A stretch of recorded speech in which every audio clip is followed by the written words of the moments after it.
Hola, buenas tardes. Les doy la bienvenida a todos a esta presentación de uno de los recetarios de la colección Cocina Indígena y Popular, titulado Tradiciones de la Cocina Ñañú del Valle del Mezquital. Les comento, este fue el último recetario que se editó el año pasado, es el número 63. Yo soy el coordinador de esta colección y tuve el gusto de participar. Bueno, ¿sí se escucha? Fue realmente a finales. Invitamos a Yesenia y a Lidia a presentar la colección, a hacer un relanzamiento de la colección, y ese día platicando surgió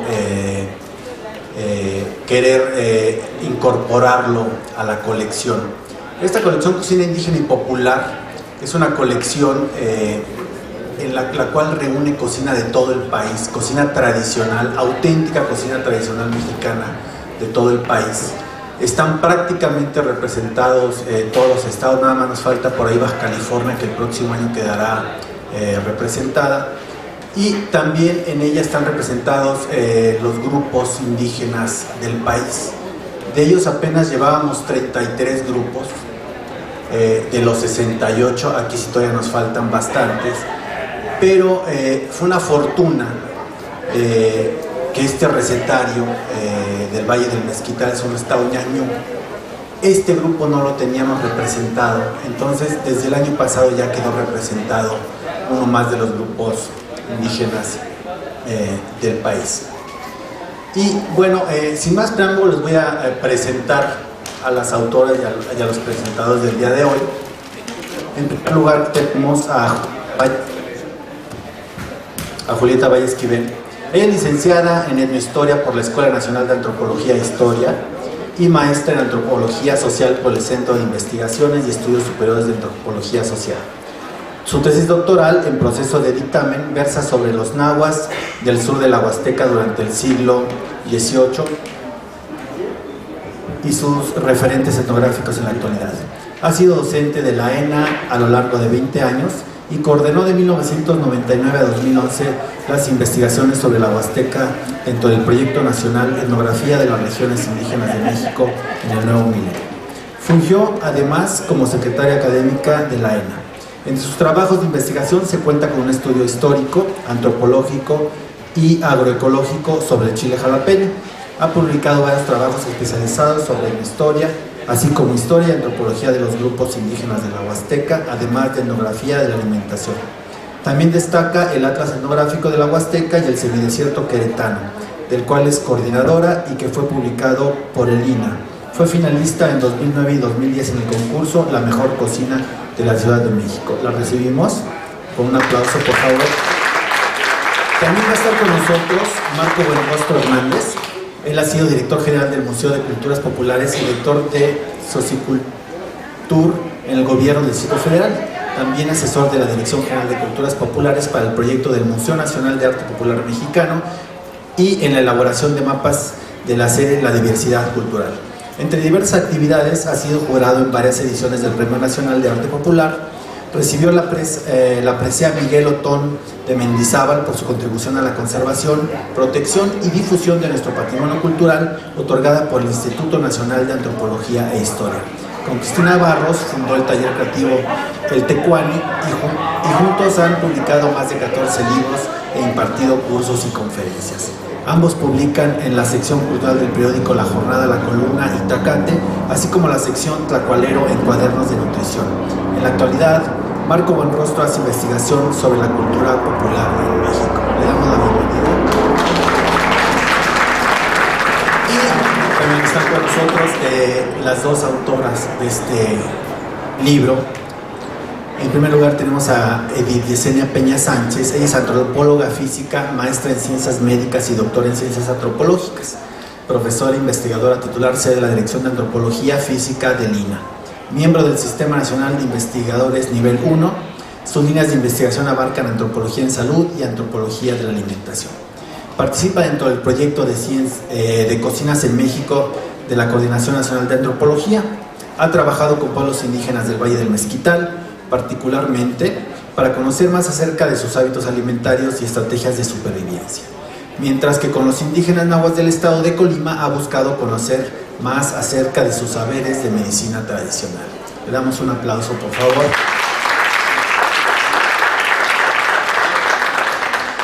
Y Lilia Hernández Albarrán, ella es antropóloga social, maestra y doctorante en etnohistoria, asistente de investigación en la Dirección de Antropología Física. Actualmente labora en el proyecto de Cocinas de México adscrito a la Coordinación Nacional de Antropología. Colabora en proyectos sobre temáticas de alimentación, salud y sexualidad. Ha trabajado con grupos indígenas ñañú y nahuas, temas sobre alimentación, medicina tradicional y políticas indigenistas. Y bueno, sin más preámbulo, le doy la palabra a Yesenia para que empecemos esta presentación. Primero demos un aplauso a la maestra Lilia, claro que sí, para motivarnos, por supuesto. Pues estamos muy contentos de estar en esta primer feria, ya que para nosotros es un verdadero honor que existe esta colección de cocina indígena y popular. Y es realmente pues relevante, porque gracias a esto vamos a tener un acervo de lo que se ha intentado patrimonializar, otras veces se ha discutido, se ha criticado, pero sobre todo de las experiencias culinarias que existen en nuestras diferentes regiones a nivel nacional. En ese tenor, pues a mí me gustaría mucho que la maestra Lilia Hernández nos platicara parte de esa experiencia. ¿Qué significa las tradiciones de la cocina ñañú del Valle del Mezquital para poder abrir con la panza y abrir el apetito de lo que son los significados del buen comer para la población indígena de la zona del Valle del Mezquital? Gracias. Pues buenas tardes, gracias por acompañarnos. Nada más antes de empezar a platicar yo brevemente esta introducción para dar paso a nuestros comentaristas, también quiero reconocer aquí la presencia de Cristina Barros, nos está acompañando, compañera investigadora, y junto con Marco, ambos son luchadores por la defensa de nuestro maíz y de nuestra alimentación, de nuestro patrimonio y soberanía alimentaria. Entonces, a ambos, a Cristina, que está acá presente, no está acá arriba con nosotros, pero está aquí acompañándonos, y a Banco, pues también les agradecemos mucho esa lucha que han dado y que nos inspiran a todos nosotros como mexicanas y mexicanos. Pues más que quisiera hablar un poco y muy brevemente, para dar paso tanto a Marco como a Julieta la palabra, con nuestros compañeros y compañeras ñañús del Valle del Mezquital, que hemos conocido ya desde hace 16 años que estamos en la región trabajando. Para ellos esto de la gastronomía, o lo que nosotros llamamos gastronomía, para ellos es su alimentación y es su vida cotidiana. Para ellos es su tierra, para ellos es su vida, para ellos esta relación con la naturaleza que han tenido desde generaciones, desde siglos atrás, porque viven en una zona semiárida, eso es crucial de saber, es una zona semiárida, semidesértica, donde escasea el agua, por lo tanto el maíz es muy difícil de sembrar porque depende del temporal, aunque ya hay zonas de riego que están, sobre todo en la zona de la carretera que va a Nuevo Laredo. Sin embargo, la mayoría de las poblaciones no cuenta con ese riego. Además, hay que tomar en cuenta que ese riego es de aguas negras, lo cual implica ciertas problemáticas. Pero en general, las comunidades no cuentan con agua más que la que sea por temporal, y con el cambio climático esto ha sido ha generado bastantes problemas, porque cada vez es más difícil sembrar maíz, amén de las políticas alimentarias y agrarias que existen en este país, que ha debilitado el campo. Con mayor razón, a partir de su historia y su relación con su territorio, que lleva siglos en la zona, con mayor razón esta relación con la tierra es entrañable, es su vida, significa la parte más crucial de su identidad, esa relación con la naturaleza. Entonces, poder generar fruto a partir de ella, poder generar alimento a partir de ella, es vital para ellos, para su sobrevivencia, aunque ya ha entrado alimentos chatarra, aunque ya ha entrado la mercantilización, etcétera, como en todas las comunidades indígenas, sigue siendo crucial la relación con la tierra y los productos que se puedan obtener de ella.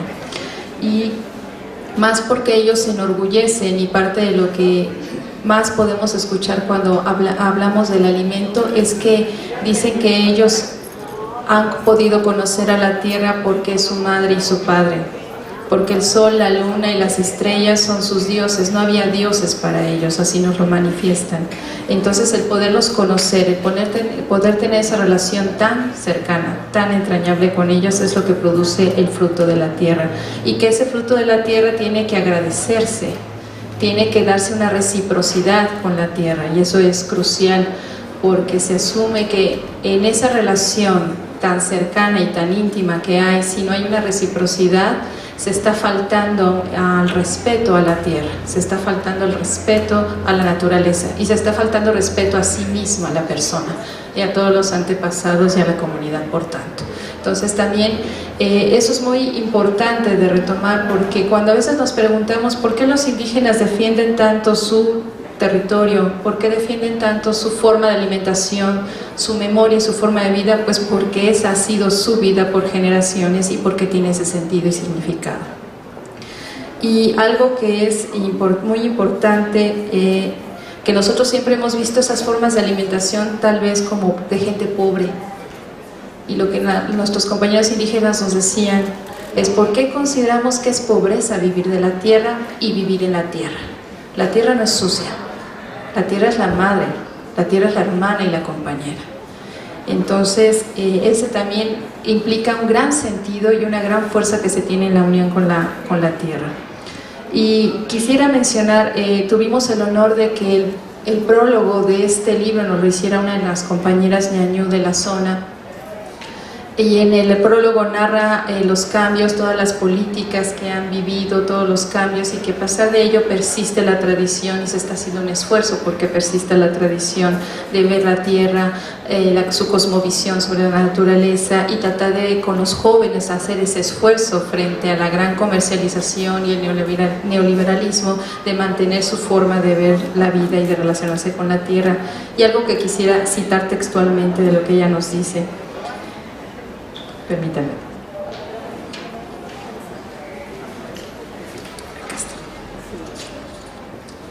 Me equivoqué de página, disculpen. Ahorita se los digo. Sí, pero se me movió la página.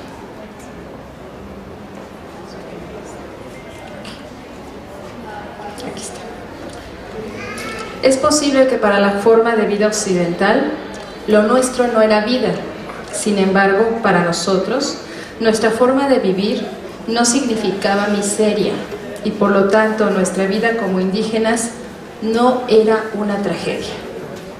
Muchas gracias, Marco. Lo que siempre consideramos desde el Estado, desde las políticas indigenistas, y nosotros que vivimos en otra forma de sociedad, que no tenemos una relación tan íntima con la naturaleza y que siempre consideramos que era pobreza y miseria, para ellos no es una tragedia. Muchas gracias. Muchísimas gracias, Lilia. Efectivamente, como nos dice Cristina y Marco, la cocina es magia, tradición e invento, es alquimia. Cada persona puede dar su tono personal a una receta, cualquiera, con solo añadir o quitar ingredientes o variar las cantidades.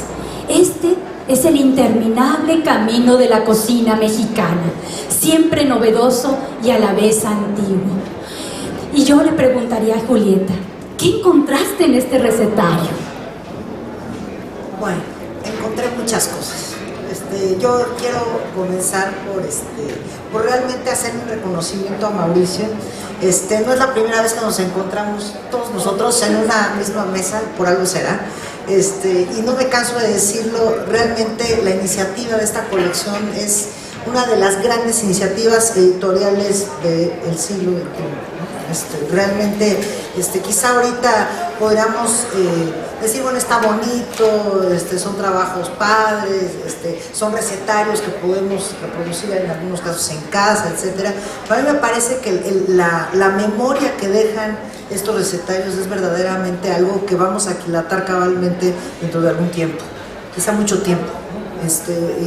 y haberle dado continuidad al proyecto en medio de las dificultades financieras, de la creciente dificultad de encontrar nuevos lugares y nuevos grupos donde hacer la investigación, donde trabajar, cómo hacerlo.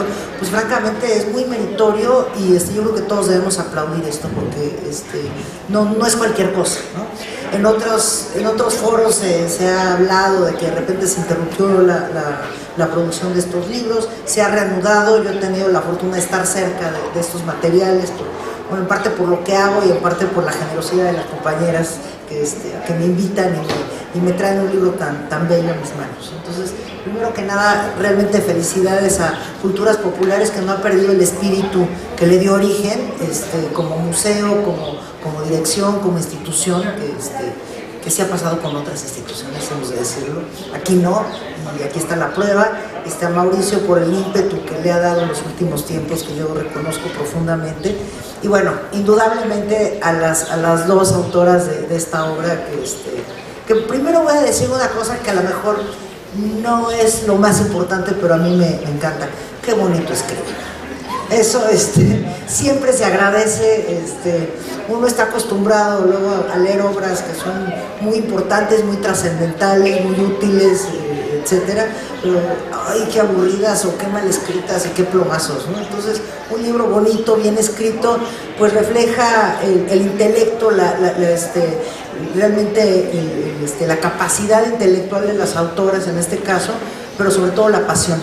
Y eso a mí me parece muy lindo, ¿no? A veces yo soy muy chillona y a veces leo pasajes y me da ganas de llorar porque comparto con ellas este amor y esta pasión por lo que hacemos, ¿no? Entonces, eso es lo primero que quiero decir. Encontré un libro bonito, bien escrito.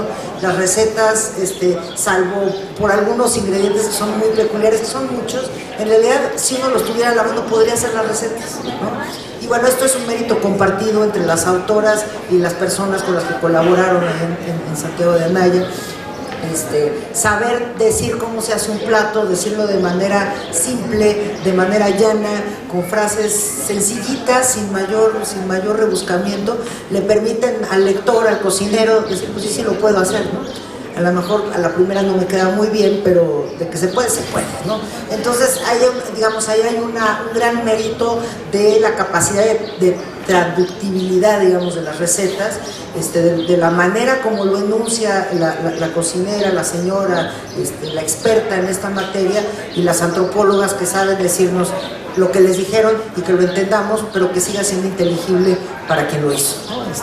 Digamos, uno que se dedica a la antropología sabe muy bien que de repente entre el hecho, en la realidad, y lo que uno dice en un libro de antropología media un océano de diferencia, ¿no? En este caso no es así, al contrario, me parece que está muy bien entendido. Hay una llaneza en el lenguaje que a mí me gusta mucho, y creo que no soy la única que lo dice. Una de las cosas que más me gustó del libro es la presentación que hace la profesora.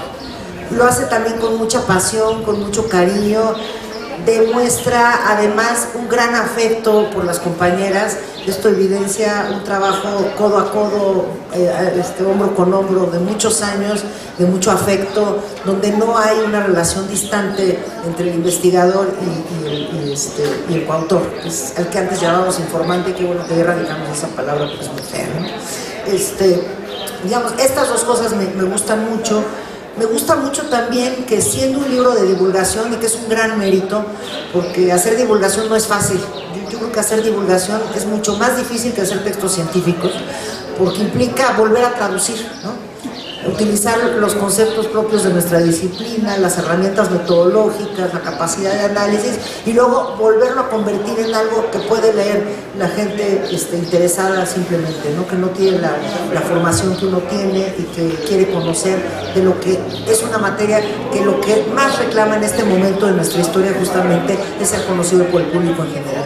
Eso me gusta mucho también, ¿no? La capacidad de hacer un texto de divulgación, pero que también tiene un conjunto de saberes, de conocimientos, de análisis, de interpretaciones que son muy útiles para el especialista, ¿sí? El contar con un glosario, con una bibliografía amplia y generosa, el contar con, digamos, con la descripción de algunos conceptos EMIC, como decíamos antes, es decir, los conceptos de la propia gente, son herramientas muy importantes y que permiten que sea también un gran libro de antropología, ¿no? No solo es un gran libro de divulgación, ni un gran recetario, sino un gran libro de antropología. Todo eso me gusta mucho, pero bueno, quiero hacer una reflexión, si se me permite, en torno a cuestiones un poco más, digamos, más complejas, más allá del evidente mérito del libro, y que por supuesto les recomiendo que saliendo de aquí vayan y lo compren porque se va a agotar seguramente. Sí quiero mencionar por lo menos 3 cosas que me parecen muy interesantes. Es de extrañarse que los ñañús apenas sean incorporados a esta colección, ¿no? A pesar de tener una tradición culinaria bien conocida y que las compañías han encargado de hacérnosla saber desde hace varios años, encontramos en la colección algunas regiones, algunos grupos que no tienen como esta fortaleza, y ahora al fin aparecen los ñañú, y no de balde, pues es un libro gordito, ¿no? Es un libro con mucho contenido, ahí son más flaquitos. Esa es una parte. La otra cuestión es el hecho de que, digamos, para el público no especialista es posible que no quede tan claro como puede ser para nosotros, que se trata de un grupo que vive en un medio ambiente profundamente hostil, ¿sí? Uno está acostumbrado a pensar la cocina mexicana, si es que existiera tal cosa, yo tengo mis reservas al respecto, como algo que está basado en una diversidad enorme, pero muy a la vista, ¿no? O sea, medios ambientes muy generosos, diversidad de especies que son cultivables o cultivadas o domesticadas, toda la enorme parafernalia cultural que se ha elaborado en torno al maíz en el caso de Mesoamérica, toda la diversidad de preparaciones que implica esta planta maravillosa. Y los ñañú se cuecen aparte, ¿no? Se cuecen aparte en la medida en que están incrustados su hábitat, su territorio. Es un territorio que sufrió una devastación ecológica brutal durante el siglo XVI, ¿no? El Valle del Mezquital, concretamente, no es una región que haya sido siempre una región semidesértica. Fue una región rica, fue una región generosa, fértil, que daba lugar a la posibilidad del cultivo de numerosas especies, aparte de las de recolección, etc. Pero sufre una devastación que incluso es paradigmática a nivel mundial. En muy pocos años, en un par de generaciones, pasa de ser una zona fértil con cultivos a convertirse en el semidesierto que conocemos hoy y que va para peor, ¿sí? Esto está patentizado en varios trabajos. Es el único caso que yo conozco comparable a nivel mundial, por lo menos que haya tratado la literatura, es el caso de Australia. Un caso similar en términos de lo que ocurre cuando ingresa el ganado en un medio ambiente que estaba destinado a la agricultura y donde habitaban grupos ya con una larga tradición agrícola. La llegada del ganado es una monstruosidad, ¿no? Sobre todo en el caso del Valle de Mezquital, el ganado menor, que tiene particularidades biológicas que hacen que se devaste de manera muy particular la tierra. Lo que no quiere decir que el ganado mayor sea bueno. Yo que me dedico a la Huasteca les aseguro que no canta mal las rancheras, ¿no? Pero en el caso del Mezquital está muy documentada esta situación. Entonces, a mí me parece que los procesos de cambio que recurrentemente nombran las autoras en su texto son una era renovada de cambio con relación a lo que seguramente ocurrió a finales del siglo XVI, principios del XVII. Pasaron de ser sociedades basadas en el cultivo de las especies que bien conocemos en otras regiones de Mesoamérica a convertirse prácticamente en cazadores-recolectores, ¿sí? Es decir, en vez de que transitemos de la caza-recolección a la agricultura, aquí encontramos que el ingenio humano y la capacidad de la cultura y de la solidaridad de los grupos hacen que se adapten a una situación inversa que es terriblemente más difícil en términos históricos, ¿no? De ser agricultores, de tener una cierta garantía de cosechas, de tener la capacidad de almacenamiento de los alimentos, etc. Regresamos a un punto en el cual la caza y la recolección son fundamentales para la sobrevivencia colectiva, y lo hicieron muy bien. Y lo hicieron tan bien que llevan 4 o 5 siglos viviendo así. Y lo hicieron tan bien, pero tan bien, que aparte generaron un repertorio de comida sabrosa, rica, exquisita, maravillosa, visual y gustativamente muy atractiva.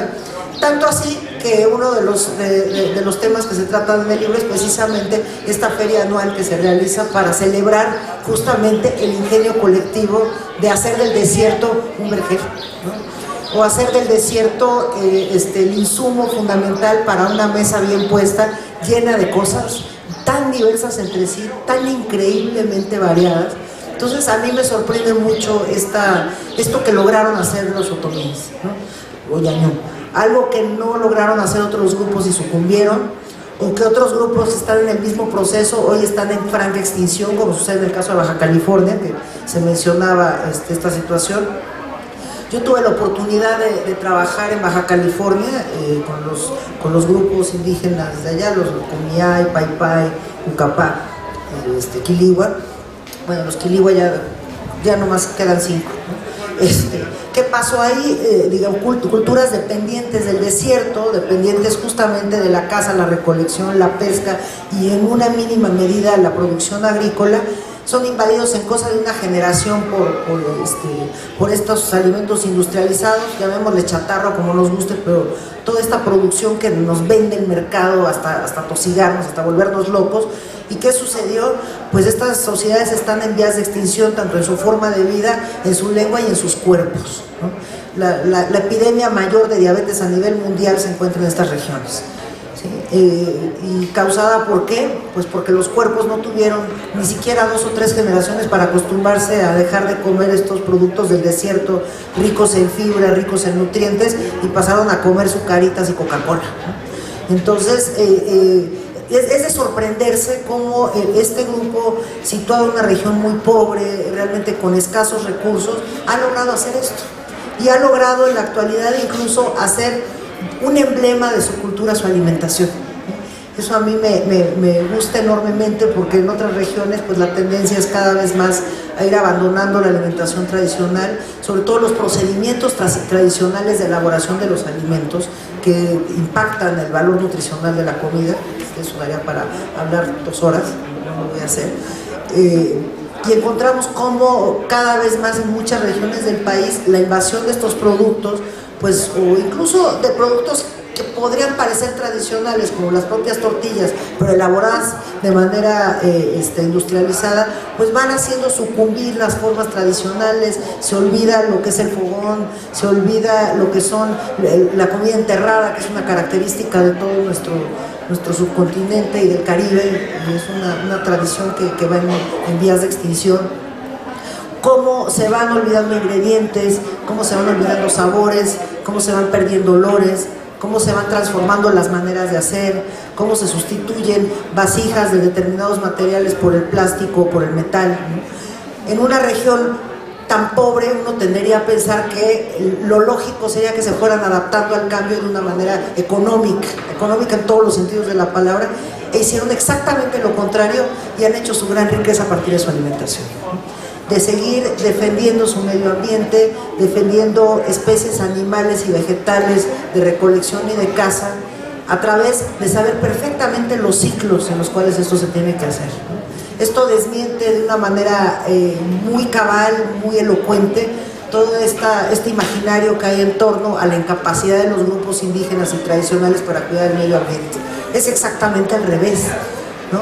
Lo cuidan por las razones que han expresado las compañeras y que expresan las compañeras cocineras en sus trabajos, en sus recetas, pero lo cuidan también porque de ahí viene la vida, ¿sí?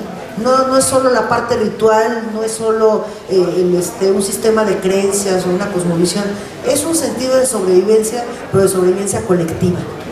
Y eso es lo que ha permitido que grupos como el ñañú sigan estando ahí. Yo siempre digo que las poblaciones indígenas de nuestro país y las poblaciones nativas del resto del mundo han logrado sobrevivir, no por no cambiar, sino porque supieron cambiar. En el caso de los ñañú, dejaron de cultivar porque ya no podían hacerlo y empezaron a recolectar, o siguieron recolectando, o recolectaron más para poder seguir viviendo como cuerpos y como colectivo. Entonces yo realmente aplaudo este trabajo, me gustó muchísimo, y no lo digo de dientes para afuera. las presentaciones del libro pueden ser de dos tipos, ¿no? Para darle coba a los autores o para hacer los pedazos. Yo creo que aquí, aunque alguien hubiera venido con la intención de hacer una crítica, creo que lo único que hay que decir son elogios. Es un libro muy bonito, es un libro muy importante, es un libro muy completo, muy fácil de leer, muy interesante y francamente da hambre. Entonces, yo creo que esa era la intención de las autoras, era la intención de las colaboradoras que estuvieron con ellas. Yo los invito a que abran pico, lo compren y vayan a la Feria de Santiago de Anaya.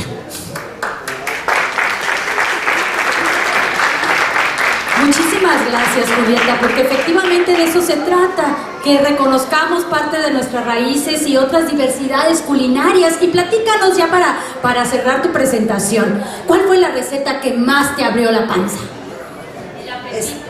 Está muy difícil, pero a mí me gusta el shimbó. ¿Sí? El shimbó es un platillo monumental. A mí me da por los platillos monumentales. Yo creo que también es una desviación por trabajar en la Huasteca, porque el tamal más grande del mundo está en la Huasteca. Entonces me gusta la comida grandotota, así.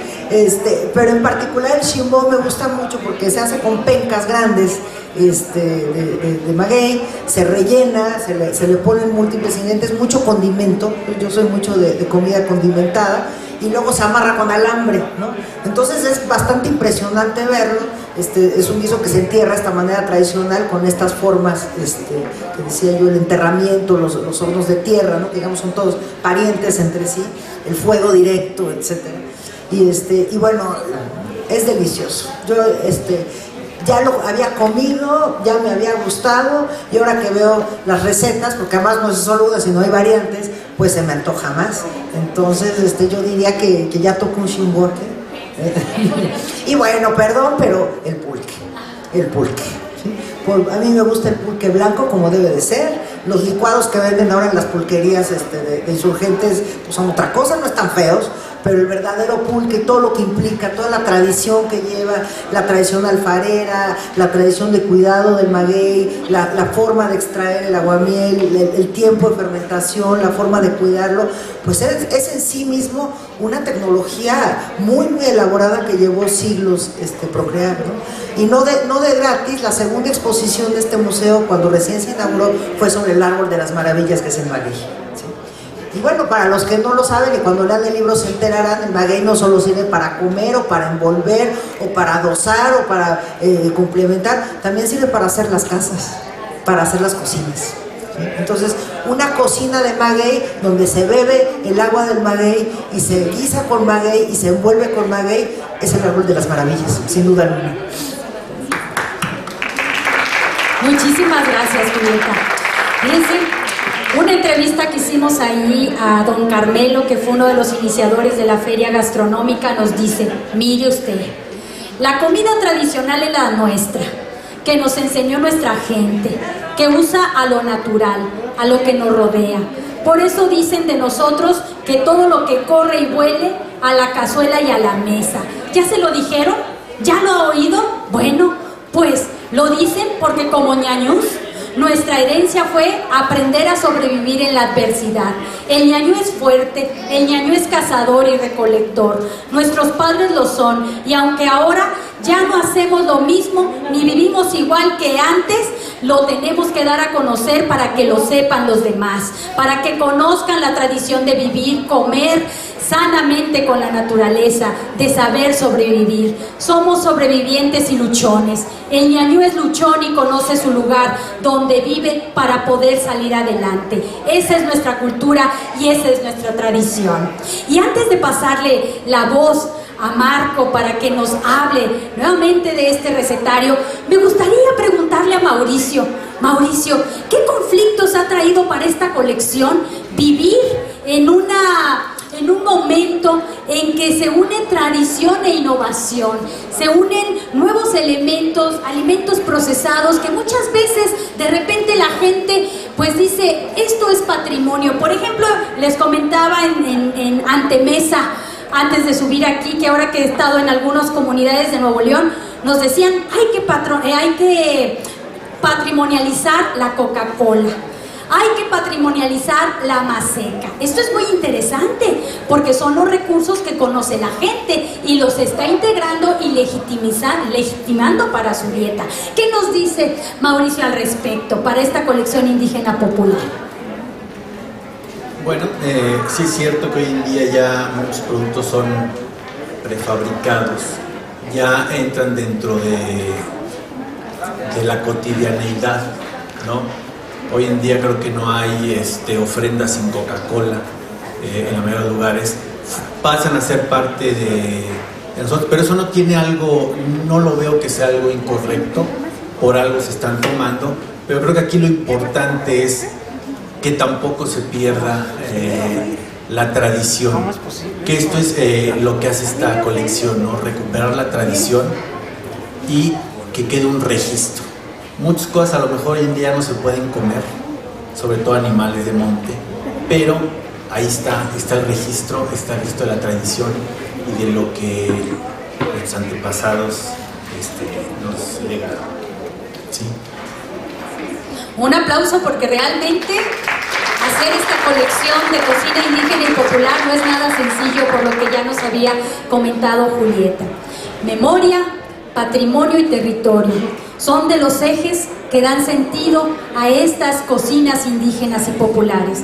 Y para ello está Marco, porque habitualmente nosotros pensamos que estas cocinas crecen, son fósiles, estáticas, no entran en intercambios con la innovación o con lo moderno, pero la realidad es que hay mucho conflicto para que mantengan su permanencia. Adelante, Marco.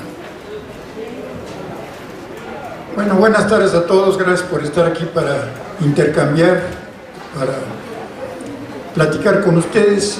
Lo primero que hay que hacer es reconocer el trabajo de las antropólogas, un trabajo hecho sistemáticamente, hecho con cariño, en una población, Santiago de Anaya, del Valle del Mezquital, que hace años inició un concurso gastronómico y que por razones varias en este momento pues hay una especie de ruido entre el intento de modernizar y el intento de conservar. Es un libro interesante, yo diría que cada receta nos invita a viajar y nos invita a reflexionar sobre los ingredientes. Desde luego este nombre que se le dio desde Occidente al Valle del Mezquital nos describe este medio ambiente. La cultura ñañú es una cultura muy rancia, con mucha tradición, con muchos años de existir como cultura. Esa fuerza cultural, ese vigor cultural ha dado oportunidad a estos cambios que ya describía hace un momento Julieta, y también ese vigor ha llevado a que se apropien algunos nuevos ingredientes. Por ejemplo, hay varios en el libro, unos 4 o 5 que yo detecté, que se han apropiado, que ya forman parte, se cultivan y que forman parte de esto. Había que decir que la milpa es el origen principal, está también el corral y está también el huerto familiar con varios nombres que dan origen a los ingredientes de la cocina. A partir de este vigor cultural se han podido relacionar con su medio ambiente. Es un medio ambiente que para otras culturas es hostil. A mí no me gusta hablar por ejemplo, de términos como sobrevivencia, ¿no? Es como si yo les preguntara a ¿ustedes viven o sobreviven? ¿No? Con todo de que no todos tenemos una economía boyante, no seríamos capaces de decir que sobrevivimos, sino que estamos viviendo. Es una condición natural, es un pueblo otra vez con tal vigor cultural que es capaz de entender, de traducir, de llevar no solo a esta parte digamos de comer, sino de obtener alimentos en un medio que para la vista de los occidentales es un medio hostil, ¿no? Es una parte del desierto. Yo diría, efectivamente hubo áreas de esa región que estuvieron bajo cultivo de milpa y que tuvieron otras condiciones, pero también es una parte en donde los desiertos del norte entran hasta esta área, y en esta área pues llegan del norte estos grupos y traen cosas culturales tan importantes como algunas técnicas de cocina. No hay que olvidar, por ejemplo, que una planta que todavía comen ahí, que se llama cucharilla, es una parecida a los agaves, es una del Dacilirion, es una planta muy similar, pues que dio comida a los grupos del norte, y que esa memoria, ese intercambio, esa permanencia cultural llevó a que se haga barbacoa en Hidalgo, ¿no? Esta parte del cocimiento del zacahuil en penca que se describía hace un momento es parte de esa vieja cultura. El secar algunos frutos, por ejemplo, también es parte de esa añosa cultura. Están ahí los frutos del Myrtillocactus geometrizans, que es el garambullo, que es una planta muy esperada, y ahí yo me diría, también las autoras nos llevan por un ritmo estacional a través de la receta. Se puede encontrar ahí como hay algunos ingredientes que solo aparecen estacionalmente y que son esperados, y que estas combinaciones que las sabias cocineras de la región han hecho a través del tiempo, pues lo lleva a ser un pueblo sano, un pueblo vital, un pueblo inteligente, un pueblo con una extraordinaria capacidad de lucha y con una cultura. Yo hace tiempo acuñé una frase que dice: honor a los que no tuvieron necesidad de dejar huella, ¿no? O sea, la mayor parte de las culturas de la humanidad andan buscando hacer grandes monumentos, grandes edificios, decir yo estuve aquí, es como todos nosotros chamacos cuando pintamos un letrero en un baño o rayamos con un giz una pared, pues es esa necesidad que nos hemos creado de dejar una huella. Los ñañú tienen muy pocos monumentos, tienen muy pocos ídolos, le llaman ahí cangandó, cangán muñeco y do piedra. Y las autoras, y por eso lo refiero, pues hacen un esfuerzo de recuperar algunos de los términos locales para los trabajos de cocina, por ejemplo, ¿no? Chimbó es uno de ellos, por razones de dominancia, no una dominancia férrea o un imperio como el que se dio después de la invasión española, sino una dominancia. El idioma náhuatl permea prácticamente toda la cultura de la milpa, toda la cultura del nixtamal, una gran parte de la cultura de la cocina también, y está presente. Y las autoras hacen algún esfuerzo, ya se hablaba del glosario ahí, de recuperar términos en este viaje por algo que yo creo que es, por un lado, un vicio, esta disciplina que muestran las autoras por sistematizar, y por otro lado, bueno, qué bueno que tienen ese vicio, porque nos ayuda a entender organizadamente lo que están diciendo. Se ahorran muchos de los términos occidentales que usamos para calificar. Por ejemplo, hablamos muy frecuentemente de campesinos pobres, y nunca decimos que son los campesinos que el sistema ha empobrecido, y nosotros somos testigos y parte de ese empobrecimiento, porque pues somos testigos mudos de esta situación, ¿no? O sea, el maíz está representado de múltiples formas en las recetas, es base de un buen número de platillos, hay presencia de atoles, tamales que todos conocemos.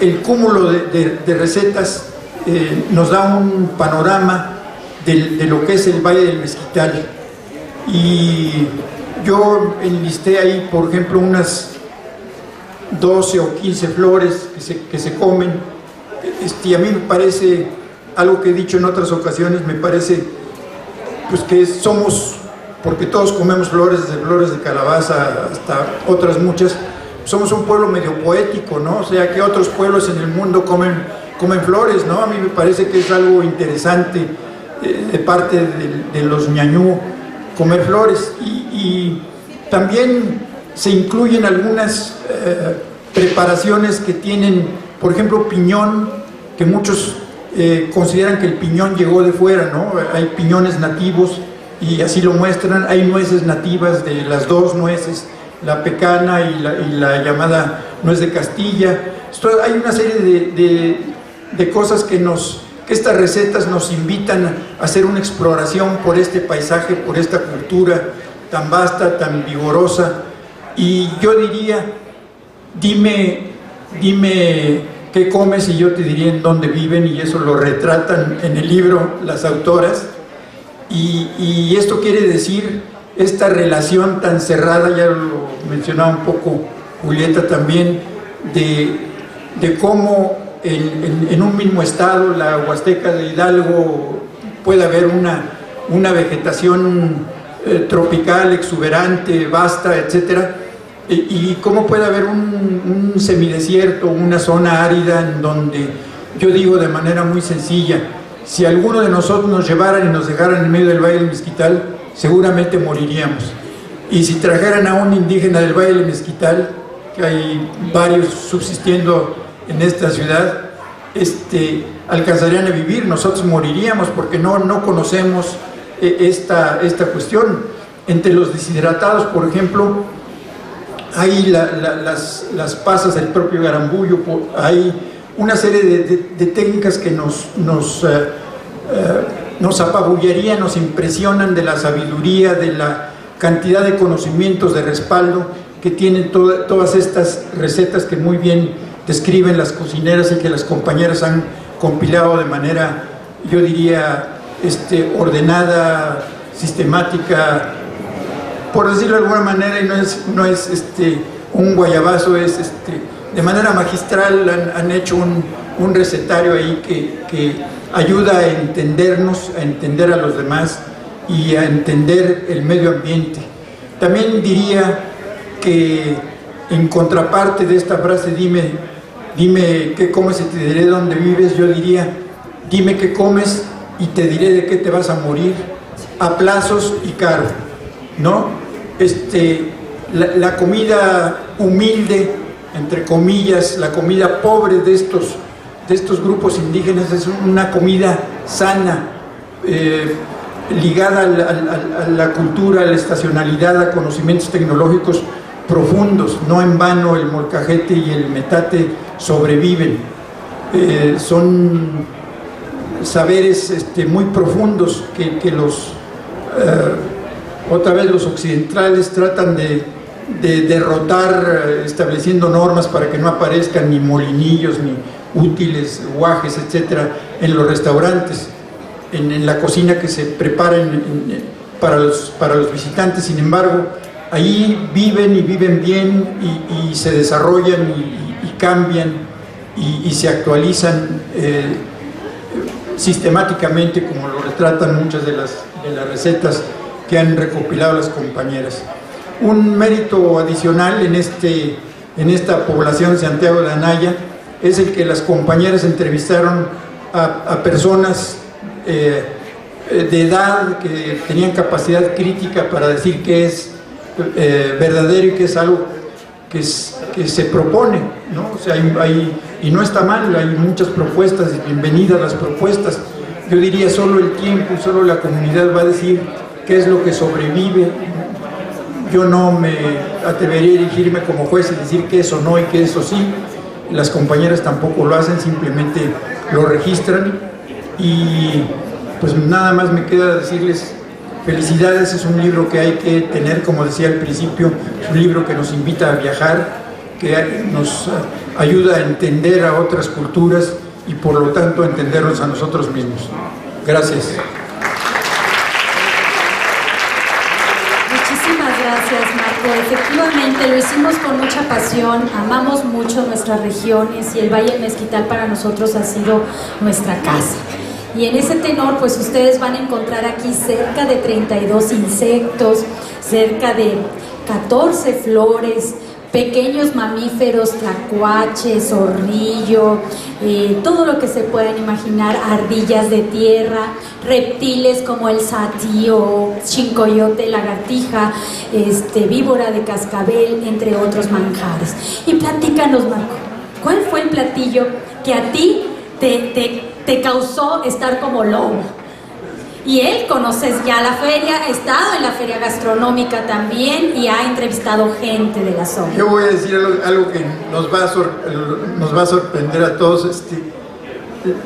Usualmente nos preguntan a Cristina y a mí cuál es la mejor cocina del país, ¿no? Y cuando estoy en Oaxaca digo que la de Puebla, y cuando estoy en Puebla digo que la de Jalisco. O sea, cada cultura tiene su propio gusto, cada cultura tiene su propio respaldo, y qué bueno que México sea tan rico en este y en otros muchos temas. Culturalmente México es reconocido por el número de preparaciones, el número de ingredientes, el número de técnicas que nos son propias y que nos son particulares, ¿no? Yo por esa razón no digo cuál me gusta, yo sí les quiero platicar que nací en una orilla del Valle del Mezquital, que soy hidalguense, que conozco bien, que he trabajado también en la Huasteca, y les cuento una anécdota que me parece interesante, muy de acuerdo con este libro.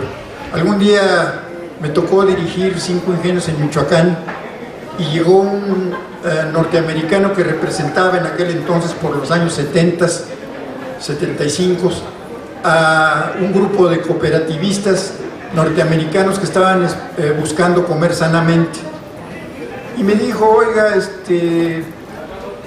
mire usted, yo quiero adquirir una cantidad importante de dulces de mano porque se requieren para los jóvenes y niños y aún los otros miembros de estas cooperativas. Y pues la conversación duró ahí una media hora, y yo les puse que se le podía preparar estos dulces en el ingenio. Ustedes los conocen bien, son pequeños piloncillos envueltos a veces en hoja de plátano, en corteza de plátano, a veces en hoja de caña, etcétera, adicionados con nuez, con ajonjolí, con otra serie de cosas.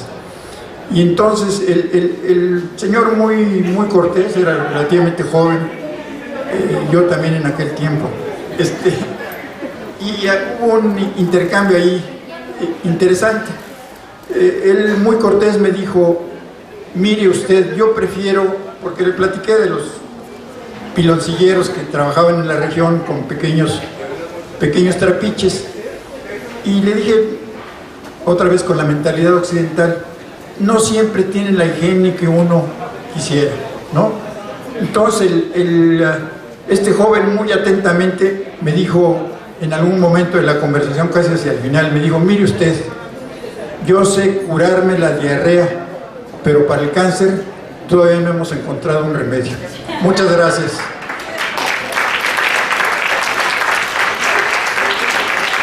Yo les voy a platicar otra anécdota chiquita, ¿no? Bueno, como ahora que leí mi currículum, yo soy cocinera también, entonces soy de buen comer, y he tratado de educar a mi hijo en la diversidad culinaria, porque es el principio de la diversidad cultural, a fin de cuentas, ¿no? Y entonces ha probado muchas cosas, algunas que yo le he guisado y otras que hemos tenido la oportunidad de comer dentro y fuera del país, y siempre me dice: ma, ¿y cuándo nos va a volver a tocar comer ardilla? Maravilloso. En este libro ustedes van a encontrar 4 recetas de ardilla, justo. Ardilla en penca, ¿no? En horno de tierra, rellena de sus escamoles. De hecho, la portada es tamal de ardilla y viene la ardilla completa. Y ahí se le ve toda su espaldita. Otro que es chicharrón de ardilla, unos chicharroncillos maravillosos. Ardilla en chile guajillo, por supuesto. Y otro que les llaman munguis de ardilla, que son como estos cueritos de cerdo suave, pero en ardilla. Y ya que estamos centrados en la comedera, pues Lili, platícanos, ¿cuál es de todos estos platillos tradicionales y con innovación la que más te ha llamado o llegado al corazón o te ha nutrido? Entre todos ellos, platícanos, ni lo busques, ya está buscando a ver cuál es, a ver, del ronco pecho. Pero ahorita no me acuerdo el nombre tal cual, pero ha habido tantas. Bueno, el pulque para variar, el pulque por supuesto, pues el pulque, claro, claro, el pulque en varias presentaciones que no le han dado, pero yo creo que definitivamente tanto el aguamiel así puro, natural, como el pulque natural curado, bueno, el fuerte, perdón, ha sido de lo más delicioso, aunque con escamoles también es una maravilla, que es el muchachero, el pulque muchachero curado con escamoles, dicen que seguro cuates. Sí, eso dicen efectivamente. Y el shongwe, que es la chinche del mezquite, el shongwe, la chinche del mezquite, para mí fue una sorpresa el sabor. Honestamente, fue cuando lo probé por primera vez solito, que nos lo dieron tostado, fue delicioso. Y ya en salsas, bueno, es una delicia. Muchísimas gracias. Y por ahí un pajarito me contó, fíjense que en este libro ustedes van a encontrar una receta única. Y un pajarito me contó que le gustaba esa receta única que no he encontrado en ningún otro lado a Mauricio. Y es justo la receta de murciélago. Bueno, sí, mi receta favorita, no la he probado, ojalá y algún día lo pueda hacer. Es una receta única que he encontrado, conozco gastronomía de todo el país y obviamente en la colección vienen de todo tipo de animales que ponen manifiesto esta colección que México es un comedor de todos los animales que existen. Siempre lo he dicho, dicen que en China todo lo que se mueve se come, pero también es en México, lo que pasa es que poco se dice y poco se conoce. Por eso esta receta, no sé, a lo mejor hay quienes tienen aversión al animalito, creo que por lo mismo el informante no quiso dar su nombre, pero eso es parte de la riqueza y cómo cómo el pueblo mexicano utiliza hasta el último de los productos que pueden encontrar. Entonces, México es un comedor de todo, va a haber recetas de todo alrededor de México, creo que ya vienen otros recetarios con oso, con otras cosas que se van registrando y esto habla de nuestra cultura alimentaria. Pues muchísimas gracias a ustedes que estuvieron aquí presentes, por supuesto, Culturas Populares, nuestra casa que nos dio el honor de tener esta colección maravillosa de cocina indígena y popular. Y no sé si quieran compartir con nosotros alguna experiencia culinaria o alguna pregunta o comentario al respecto. ¿No? Veo que ya todos se les abrió el apetito y se quedaron asombrados que hasta el murciélago se come, ¿no? Pues miren, nada más para cerrar, ¿qué les parece, Lilia? Si nos platicas en una tradición con innovación como la pizza ñañú del Valle del Mezquital, para que se les abra el apetito. Exactamente. Vamos a ver. La versión ñañú de la pizza. Como bien comentó Marco, la feria ha tenido a través del tiempo ha tenido muchas variaciones. Se sigue defendiendo que los platillos sean esencialmente tradicionales y con recursos de la zona, pero también han dado pie a recibir innovaciones. Y parte de las innovaciones, por ejemplo, fue la pizza ñañú. La pizza ñañú, que es una variación de la pizza, pero con ingredientes de la zona, excepto por el queso de cabra. En lugar de la masa de trigo, es una tortilla de maíz grande. No lleva jitomate, sino que lleva salsa de choconostle.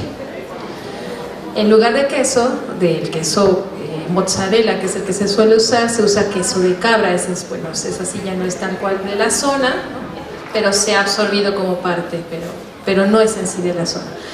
Y en lugar de todo lo que acostumbran tener las pizzas como embutidos, que hoy en día ya son solamente embutidos, porque también la pizza no era originalmente así, sino que ahora ya se llenó de embutidos, tiene escamol, tiene chinicuil, tiene chicharra de encino, tiene chicharra de maguey, tiene cochinilla y me falta caracoles y el shongwe, que es la chinche.